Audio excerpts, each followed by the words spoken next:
Hello বন্ধুরা, সবাই কেমন আছেন? আজ নিয়ে আসলাম চিকেন ফ্রাই।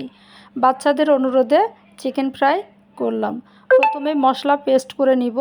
পেঁয়াজ বাটা, রসুন বাটা, আদা বাটা পরিমাণ মতো দিয়ে দিলাম। তারপর দিয়ে দিলাম সয়া সস। এরপরে পরিমাণ মতো লবণ দিব।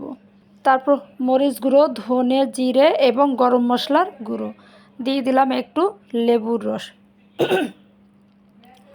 সমস্ত মশলা একসাথে দিয়ে এরপরে দিয়ে দিলাম টমেটো সস, 2 টেবিল চামচ কর্নফ্লাওয়ার এবং একটি ডিম, তারপর 2 টেবিল চামচ ময়দা দিয়ে ভালো করে এবারে হাতের সাহায্যে সমস্ত মশলা এবং মাংস মেখে নিব।